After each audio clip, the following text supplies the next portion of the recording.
His story began with his father eating his brothers and sisters, but he survived through deception. He grew up to take revenge and became an even greater tyrant than his father.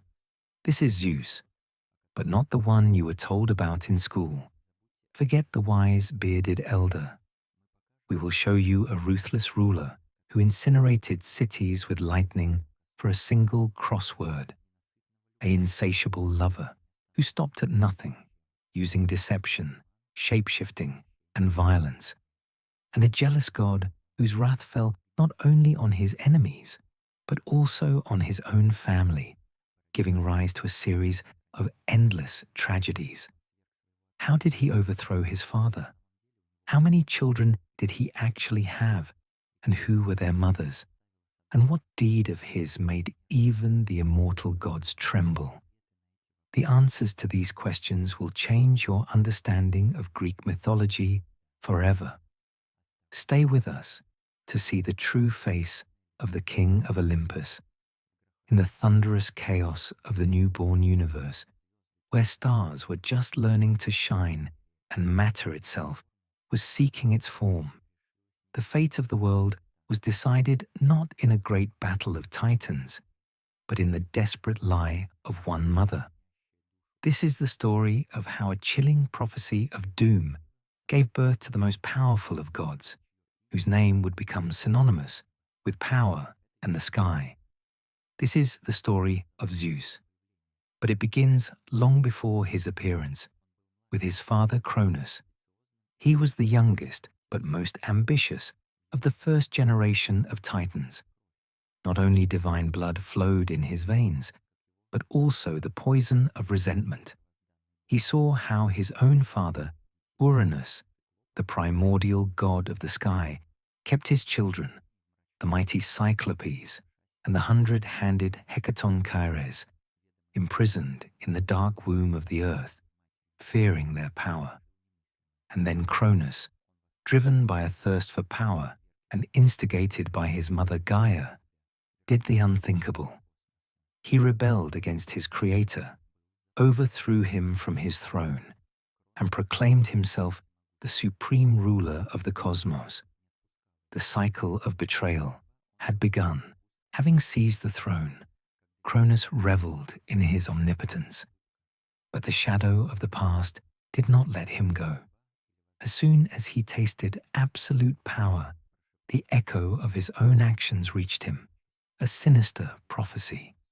Fate, or perhaps the curse of his overthrown father, whispered in his ear that the same fate awaited him. He would be overthrown by his own son, just as he had done to his parent. Cold horror pierced his divine essence. The thought of losing power, of enduring the same humiliation, became an obsession for him.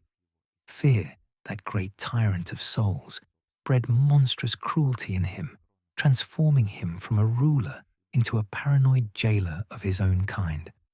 Cronus found what he thought was a foolproof solution. He decided to destroy the very possibility of a threat. When his wife, the Titaness Rhea, gave birth to their first child, the beautiful goddess of the hearth Hestia, Cronus, without a second's hesitation, swallowed the child whole. Then the same fate befell Demeter, the goddess of fertility, Hera, the future queen of the heavens, Hades, who was destined to rule the underworld, and finally, the mighty Poseidon, the ruler of the seas. Each newborn's cry was silenced in the father's insatiable womb, leaving Rhea in silent, heart-wrenching grief. Her despair grew with each lost child. She was a mother, but she had no one to love. She was a queen, but her children were prisoners in the flesh of their own father. She could no longer endure this nightmare. A plan ripened in her soul, audacious, risky, the only one. When the time came for her sixth child, Zeus, to be born, Rhea knew she had to act. Instead of handing the infant over to her paranoid husband, she committed a great deception. She took an ordinary stone, the size of a newborn, and tightly swaddled it in snow-white cloths. With her heart pounding with fear and hope, she presented this bundle to Cronus. He, blinded by his fear and seeing nothing but a threat to his reign, swallowed the stone without hesitation, convinced he had dealt with the last potential rival. He felt no difference. He did not hear the first cry of the real heir sounding far from his throne at that very moment. While Cronus was digesting the stone, Rhea, hiding tears of joy, secretly sent the infant Zeus to the most secluded place she could find, the distant and mountainous island of Crete. There, in the deep Dictaean cave, far from his father's vengeful eyes, the secret upbringing of the future king began. It was a magical childhood. He was nursed not by a mortal, but by the divine goat Amalthea, whose milk bestowed incredible strength. Bees brought him magical honey from Mount Ida, bestowing wisdom. But even in this sanctuary, he was not completely safe. The infant's cries could attract Cronus's attention, and then the mysterious warriors, the Curetes, rose to his defense. These loyal guardians of Rhea surrounded the cave, and when little Zeus began to cry, they clashed their swords against their shields with deafening roars, performing furious ritual dances. The clang of their weapons drowned out the child's cries, creating a veil of noise through which no sound could penetrate. Thus, in secrecy and safety, Zeus grew. He absorbed the strength of Crete's wild nature, the wisdom of its ancient mountains, and the courage of his protectors. Meanwhile, on Olympus, his father Cronus ruled unchallenged, confident in his unshakable power, unaware that his true downfall was not the cold stone resting in his stomach, but his youngest son, whose heart filled daily with a thirst for justice and a determination to free his brothers and sisters from their terrible prison. The hour of reckoning was approaching. Having risen from youth to a mighty deity, Zeus left his Cretan sanctuary. A fire burned in his soul, but he understood that Cronus could not be defeated by brute force. Cunning worthy of his mother was needed. He appeared at his father's court, not as a fearsome avenger, but as a humble and inconspicuous cupbearer. No one, least of all Cronus himself, recognized the stately youth as the infant he thought he had swallowed years ago. Zeus served his father, waiting for the opportune moment, studying his habits and weaknesses. And then the moment came. During one of the feasts, he prepared a special potion, a mixture of nectar and a special herb given to him by the wise Titaness Metis. With flawless reverence, he offered the cup to his father. Cronus, suspecting nothing, drank it to the dregs. And then a great turmoil began within him. His insides twisted with unbearable pain. The potion had worked. First, with a deafening roar, he vomited the very stone that had lain in his stomach all these years. And then, one by one, his children emerged from his mouth. But they were no longer helpless infants, but fully formed, adult and mighty gods: Hestia, Demeter, Hera, Hades, and Poseidon. Freed from their corporeal prison, they stood beside their savior brother, ready for battle. Thus began the Titanomachy, the great war of the gods that shook the foundations of the universe. For 10 long years, the earth groaned, the oceans boiled, and the heavens blazed with the clash of two divine forces. On one side were the Titans, led by Cronus, embodying wild, primordial power. On the other were the new generation, the Olympians, led by the wise and decisive Zeus. The forces were equal, and the war reached a stalemate. Titans, like the mighty Atlas, who held up the celestial vault, and the cunning Iapetus seemed invincible. The Olympians fought desperately, but lacked a decisive advantage. Then Zeus remembered his father's other prisoners, deep in Tartarus, in the darkest abyss of the underworld, languished those whom Cronus feared no less than his own children, the one-eyed Cyclopes, great master blacksmiths, and the 100-handed Hecatonchires, whose strength was indescribable. Zeus descended into this inferno and offered them freedom in exchange for their help. Tormented by eternal imprisonment, they gladly agreed. In gratitude, the Cyclopes forged powerful weapons for their new allies. They gave Hades the helmet of invisibility, Poseidon the trident, capable of shaking the earth and summoning storms, and for Zeus, they created his main weapon, the symbol of his future power, lightning bolts imbued with all the wrath and light of the heavens. Armed with this new power, the Olympians turned the tide of the war. The Hecatonchires, throwing entire rocks at the Titans with their hundreds of hands, sowed chaos in their ranks, and Zeus, hurling dazzling lightning bolts from the sky, put the enemies to flight. The victory was complete and unconditional.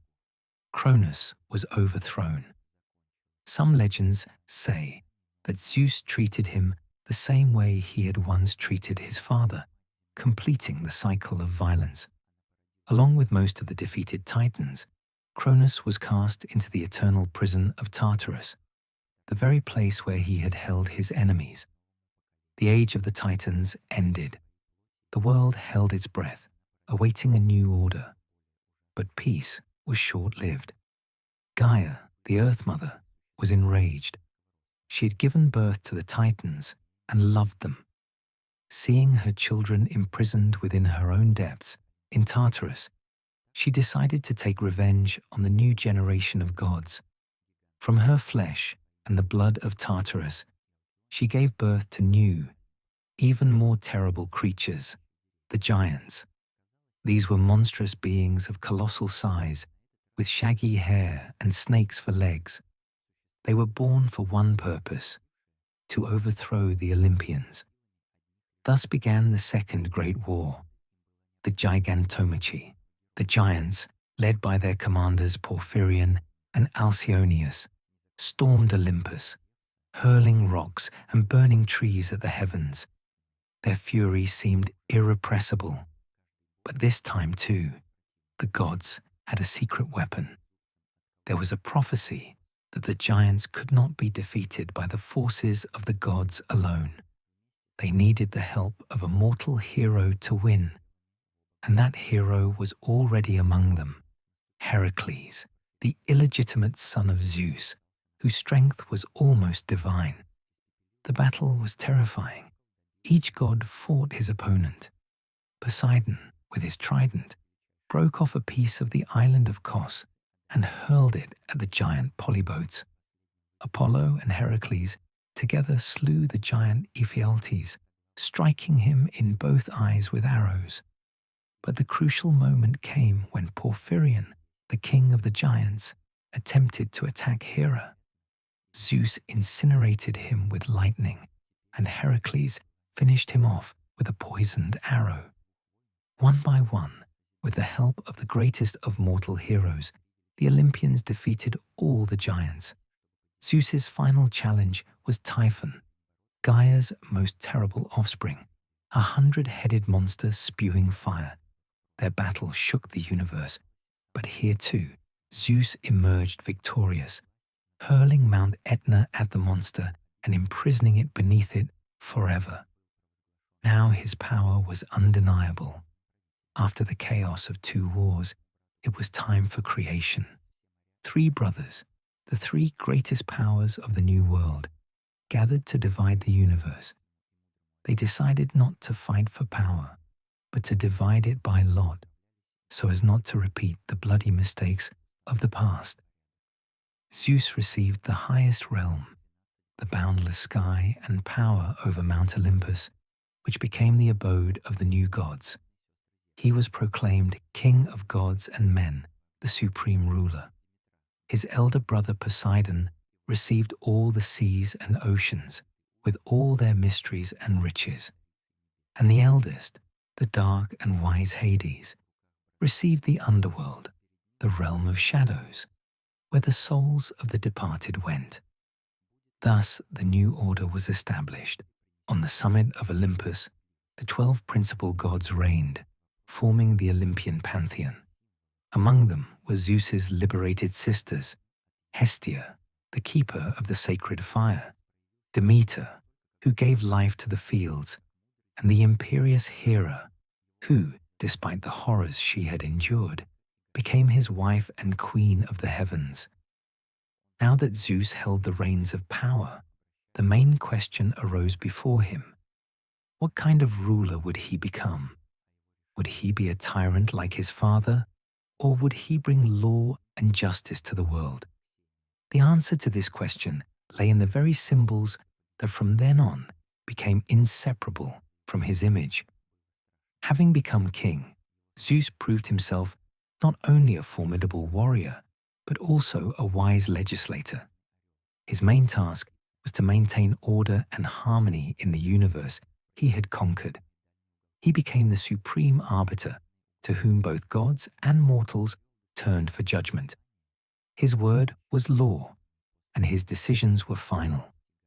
He established the sacred principle of hospitality, xenia, according to which any traveler was under his personal protection, and the punishment for offending it was terrible. His essence as a ruler was manifested through his attributes. His faithful eagle soared above the world, not just a bird, but a symbol of the all-seeing eye, a gaze that penetrated the farthest corners of the world and the most secret corners of souls. The eagle delivered his messages and returned his lightning bolts after they had reached their target. His symbol of unshakable power and wisdom was the mighty oak. In Dodona, in the sacred oak grove, stood the most ancient oracle. The priests listened not to voices, but to the rustling of leaves in the wind, believing that it was Zeus himself whispering his will to them, revealing the secrets of the future. And on his shoulder or arm rested the aegis, a divine shield forged by Hephaestus, covered with the skin of the goat Amalthea and adorned with the head of Medusa Gorgon. The mere sight of the aegis inspired panic in enemies and bestowed a sense of unbreakable protection on allies. It was not just a shield, but a symbol of divine protection and irresistible power, the culmination of his role as patron of order and honor was the establishment of the Olympic Games.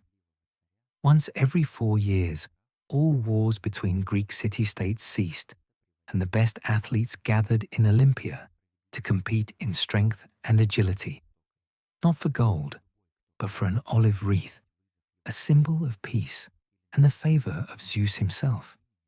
It was a time when valor was valued above wealth, and fair struggle above treachery. In these moments, Zeus appeared as a bright, just monarch, the guarantor of stability and law. But this shining medal had a reverse, darker side. The absolute power he possessed revealed other, far more disturbing traits of his character. The wise and just king had an unrestrained temper and insatiable desires that often led to tragedy. His justice could be terrifyingly cruel. Anyone who dared to challenge his authority or break an oath sworn in his name could experience the full force of his wrath. The most famous example of his vengefulness is the story of the Titan Prometheus. He who had once helped Zeus in the war dared to go against his will. He stole divine fire from Olympus and gave it to fragile, newly created humans, giving them the key to civilization. For Zeus, this was an unheard of betrayal, and a violation of the established order. His fury was boundless. He ordered Prometheus to be chained to a rock in the Caucasus, where every day an eagle, the very symbol of his power, would fly and peck out the Titan's liver, which would grow back overnight, condemning him to eternal torment. But Zeus's revenge did not end there. He decided to punish humanity itself, which Prometheus had loved so much. He ordered the smith god Hephaestus to create the most beautiful woman from clay and water. Each god gifted her something: Aphrodite, divine beauty; Hermes, a deceitful soul and cunning nature; Athena, exquisite attire. She was named Pandora, meaning all-gifted. Along with a sealed jar, Zeus sent her to Earth to Prometheus's brother, the simple-minded Epimetheus. Despite his brother's warnings not to accept gifts from the gods, Epimetheus was charmed by Pandora's beauty and took her as his wife. Led by the curiosity that Hermes had instilled in her, Pandora one day opened the jar. All the woes, diseases, vices, and misfortunes that had been unknown to people until then immediately flew out of it and scattered throughout the world. When the frightened Pandora slammed the lid shut, only one thing remained at the bottom of the jar: hope.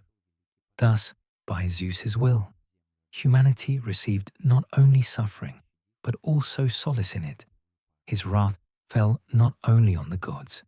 The mortal king Salmoneus dared to challenge Zeus, building a bronze bridge and riding on it in a chariot with dry hides to imitate thunderclaps and waving torches to mimic lightning.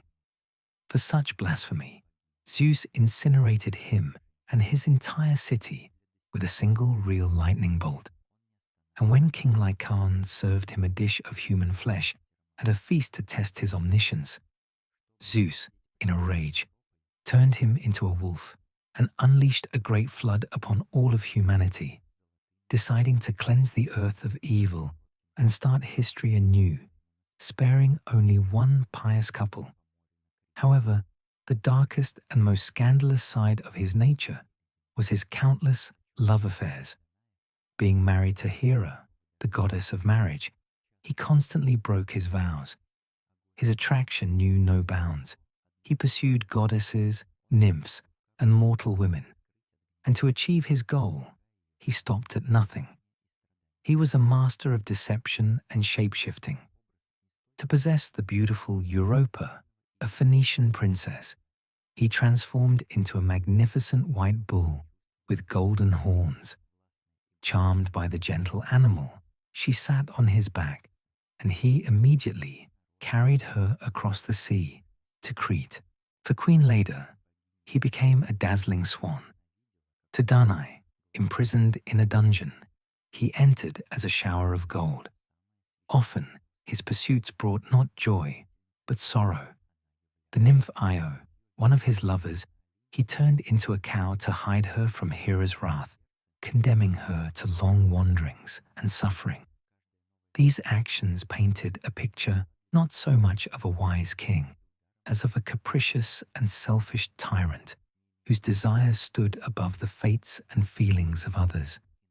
The imperious and proud Hera, queen of the heavens and Zeus's lawful wife, was doomed to be an eternal victim of his infidelity.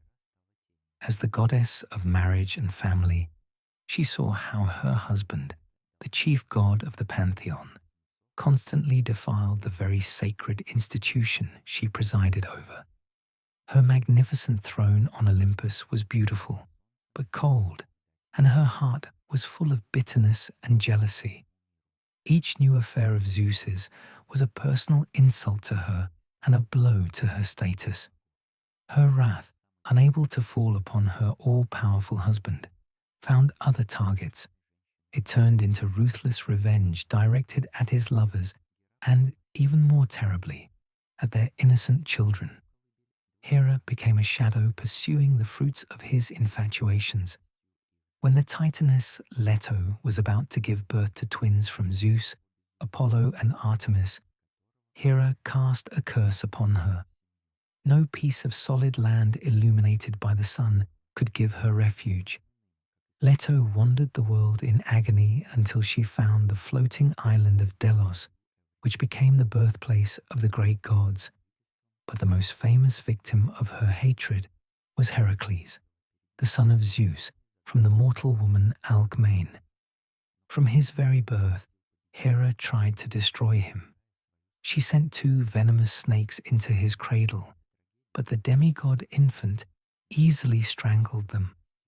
When he grew up, it was Hera who inflicted madness upon him, in a fit of which he killed his own family. And the 12 famous labors of Heracles were nothing more than atonement, which he had to undergo, serving the cowardly king Eurystheus, who was under the protection of the same vengeful Hera. She set him impossible tasks, hoping for his demise, but each time he emerged victorious, only increasing his glory. Hera's story is a tragedy of a deceived woman, endowed with divine power, whose love turned into poison, poisoning the lives of those who were merely pawns in her eternal family war with Zeus. Each of these stormy relationships and displays of wrath did not go unnoticed. They gave birth to a whole generation of new gods, heroes, and monsters who forever changed the world and wove the intricate tapestry of Greek mythology. Zeus's family tree became as vast and complex as the universe itself.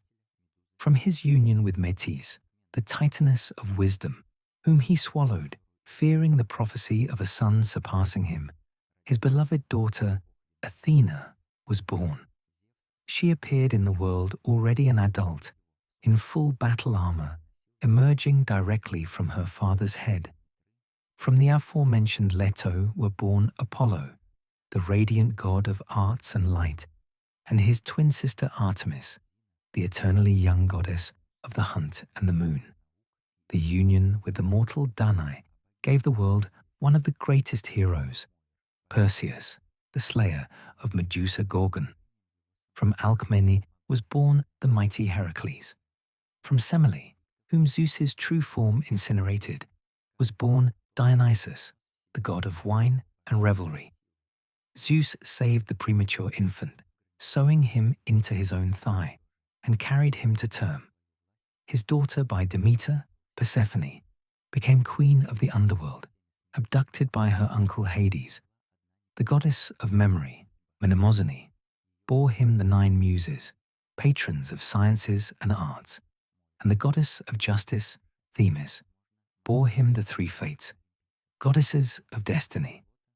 His family was a reflection of himself, powerful, contradictory, full of conflicts and great achievements. Each of his descendants carried a spark of his divine power, weaving their own thread into the grand tapestry of myths. And yet, despite all his power, even the king of the gods was not omnipotent. Above him, as above all mortals and immortals, loomed one insurmountable force, fate. It was personified by the 3 sisters, 3 dark and ancient goddesses, the Fates, who were older and perhaps more powerful than the Olympians themselves. Their names were Clotho, Lachesis, and Atropos. Clotho spun the thread of life for each being. Lachesis, without looking, determined its length and all its twists and turns, and Atropos, implacable, cut the thread with her scissors at the appointed time. Zeus, who could hurl lightning and shake the earth, could not order the fates to change what was destined. He could know fate, he could weigh it on his golden scales, but he could not cancel it. This understanding left its mark on many of his actions. For example, during the Trojan War, he sympathized with the Trojans and his son Sarpedon. He saw that the thread of his son's life was coming to an end and wanted to intervene, to save him. But Hera reminded him that if he saved his son, violating the will of fate, then other gods would want to save their favorites, and chaos would reign in the universe. With a heavy heart, Zeus allowed fate to take its course.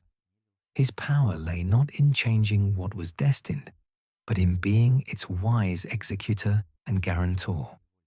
This dependence on a higher, impersonal force made his image even more complex and tragic. Even the most powerful ruler was merely the main player in a game whose rules he did not write. Zeus's role as supreme judge was not limited to the world of the living. His power extended to the afterlife, where he established laws and passed judgment on the greatest sinners. Although his brother Hades was the ruler of the underworld, it was Zeus who determined the eternal fate of those who dared to challenge the divine order. The most famous tormentors of Tartarus suffered there by his personal decree. Tantalus, his own son, committed a terrible crime. To test the omniscience of the gods, he invited them to a feast and served them a dish prepared from his own son, Pelops. The gods immediately recognized the horrible meal, and Zeus's wrath was terrible. He condemned Tantalus to eternal torment of hunger and thirst. He stands neck-deep in crystal-clear water, but as soon as he bends down to drink, the water recedes. Branches with juicy fruits hang over his head, but as soon as he reaches out his hand, the wind carries them away. Another famous sinner, Sisyphus, king of Corinth, was known for his cunning. He deceived death herself, Thanatos, and even Hades himself, escaping from the underworld. For such a brazen violation of the laws of the cosmos, Zeus condemned him to eternal and meaningless labor. Sisyphus had to roll a huge stone up a high mountain, but as soon as he reached the summit, the stone would roll down, and everything had to be started anew. And King Ixion, who dared to desire Hera herself, was chained by Zeus to a fiery, ever-rotating wheel. These examples served as a grim reminder to all mortals and gods that Zeus's justice, though severe, would catch up with anyone who dared to break the laws he established. These examples served as a grim reminder to all mortals and gods that Zeus's justice, though severe, would catch up with anyone who dared to break the laws he established. However, his participation in the fates of mortals was not always so straightforward. Often, he acted more subtly, playing the role of an invisible conductor in the greatest drama of the ancient world, the Trojan War. This entire grand conflict, sung by Homer, began with a divine trifle, but with Zeus's direct indulgence. All the gods were invited to the wedding of the hero Peleus and the sea nymph Thetis, except for Eris, the goddess of discord. Offended, she arrived uninvited and threw a golden apple with the inscription, "To the fairest," onto the banquet table. Immediately, a dispute arose between the three greatest goddesses: Hera, his regal wife; Athena, his wise daughter; and Aphrodite, the goddess of love. Each considered the apple hers by right. Zeus found himself in a very delicate position. If he chose his wife Hera, the other two goddesses would accuse him of bias. If he favored Athena or Aphrodite, the wrath of his offended wife would be terrible. Showing diplomatic wisdom bordering on cunning, Zeus refused to be the judge in this dispute. He declared that only an impartial mortal, known for his justice, a young shepherd named Paris, who was actually an exiled prince of Troy, could decide such a matter. Hermes delivered the three goddesses to Mount Ida, where Paris was tending his flocks. Each of them tried to bribe the youth. Hera promised him dominion over all of Asia and untold riches. Athena offered him military glory and wisdom, that would allow him to win any battle. But Aphrodite, knowing the weaknesses of mortal men, promised him the love of the most beautiful woman in the world, Helen, the wife of the Spartan king Menelaus. Paris, without hesitation, gave the apple to Aphrodite.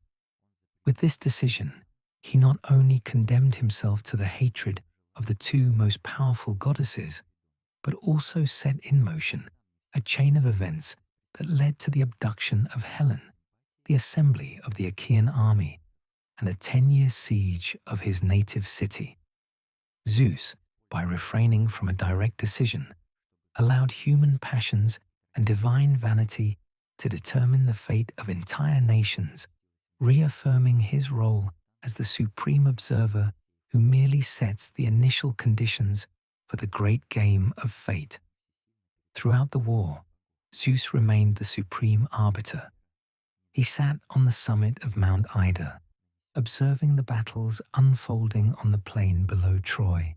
He forbade other gods from directly interfering in the course of the battles, wanting fate to take its course.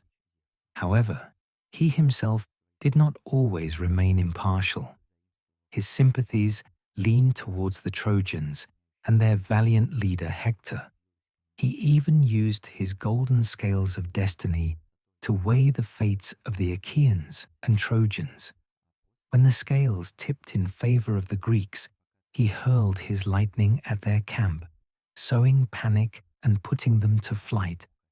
But even his will was not omnipotent before the machinations of other gods. His own wife Hera, who hated the Trojans because of the insult inflicted by Paris, constantly schemed behind his back. At one crucial moment of the war, when the Trojans were pushing the Achaeans towards their ships, she decided to distract Zeus. Donning her most alluring attire and borrowing Aphrodite's magical girdle, which fulfilled any desire, she appeared before him on Mount Ida. Charmed by her beauty and the power of the girdle, Zeus succumbed to passion and then fell into a deep sleep. While the king of the gods slept, his brother Poseidon, an ally of the Greeks, rushed into battle and helped the Achaeans turn the tide of the battle. Waking up and seeing that his will had been violated, Zeus was furious. He sternly reprimanded Hera and Poseidon, forbidding them to interfere again, and once again returned fortune to the Trojans, allowing Hector to reach unprecedented heights of glory before his inevitable death.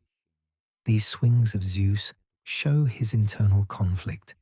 He is the guarantor of fate, but at the same time, he is subject to feelings, cunning, and even his own sympathies, which makes him not a soulless force, but a complex and living character who rules the world, but is not always able to control his own family. One of the most touching and revealing myths associated with Zeus is the story of his relationship with Ganymede, a young Trojan prince, renowned for his incredible beauty. It is said that he was so beautiful that he could be compared to the gods. Zeus, seeing him from the heights of Olympus, was captivated by his perfection. But this time, his attraction was different. It was not lust, but aesthetic admiration, a desire to have this beauty near him forever.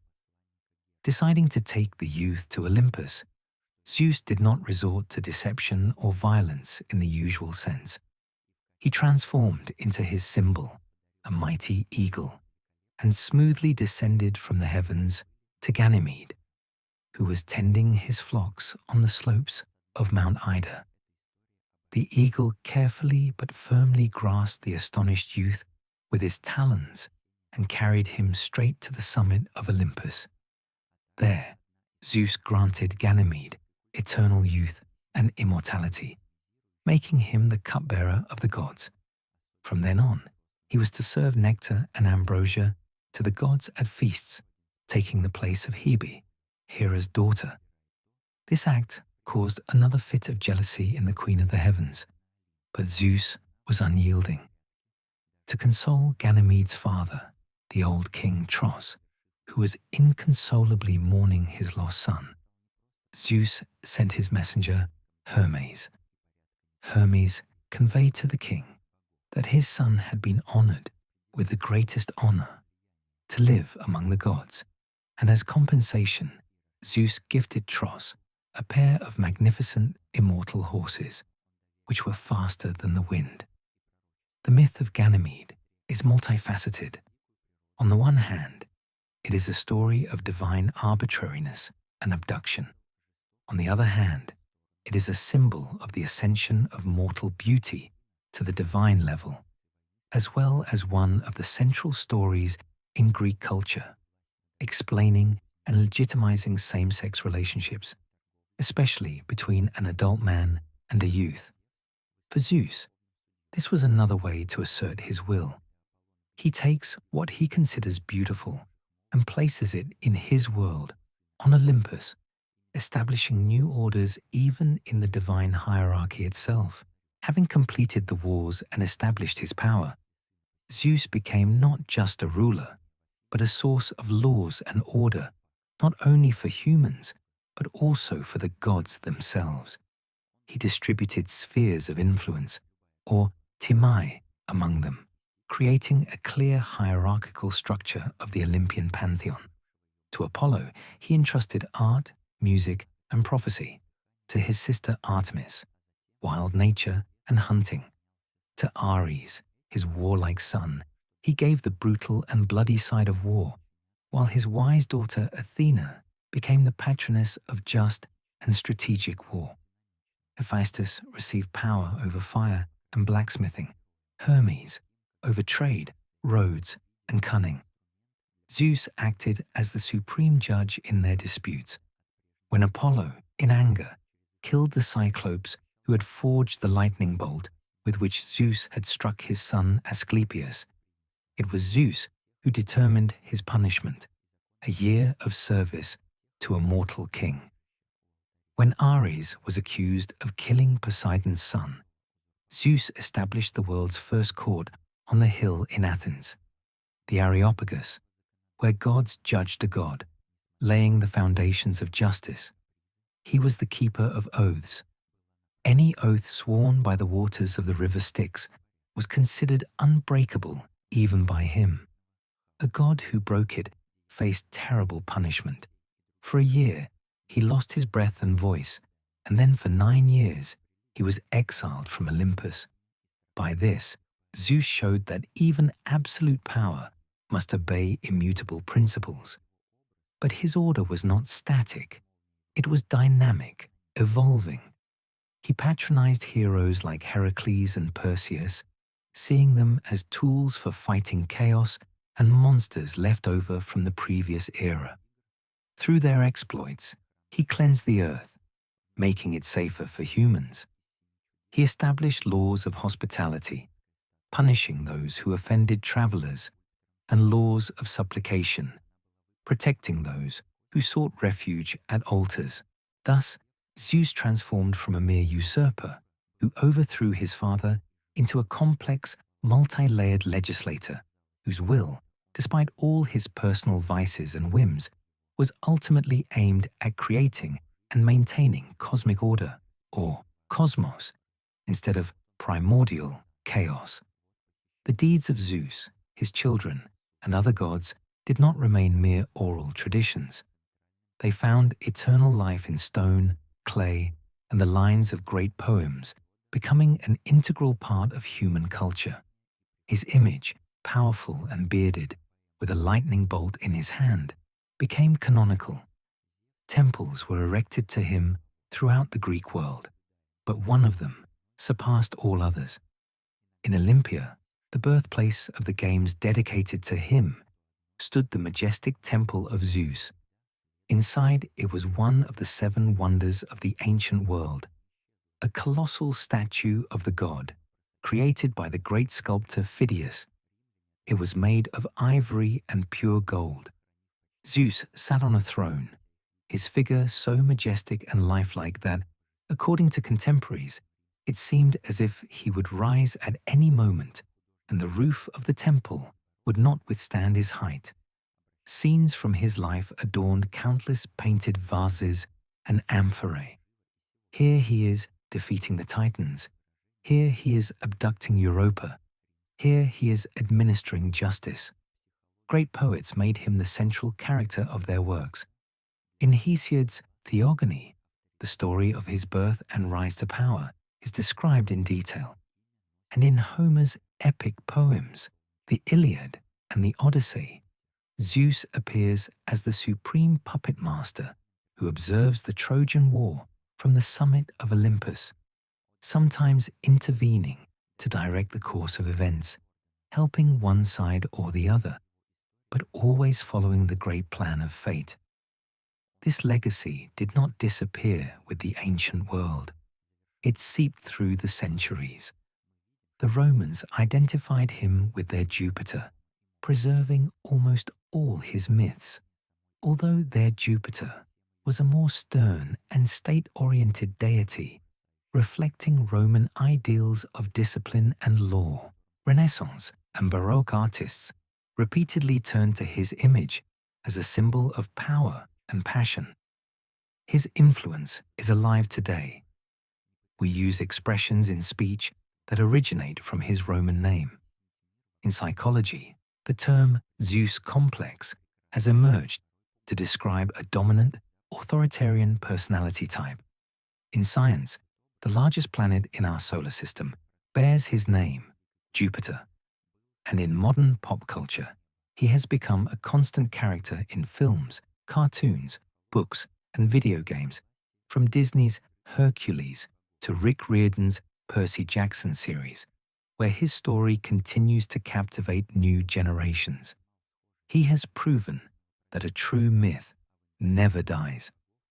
Concluding this epic journey, we see that Zeus is much more than just a god of thunder and lightning. He is the living embodiment of the very idea of power, with all its grandeur, wisdom, temptations, and terrifying vices. His complex character, in which justice coexists with tyranny and love with cruelty, has become an eternal mirror for humanity. The ancient Greeks, in creating his image, were not trying to paint an ideal deity. They were trying to explain the world around them as unpredictable, beautiful, and sometimes frightening as a sudden lightning strike in a clear sky. And this image was not unique. Almost every great culture had its supreme sky god, reflecting similar ideas. In Norse mythology, the wise Odin, king of the gods, and his son Thor, the thunderer, shared the traits of his power. In ancient Egypt, the sun god Amun-Ra held a similar position as supreme ruler. And in Hinduism, the king of the gods Indra also commanded thunder, lightning, and was a central figure in many myths.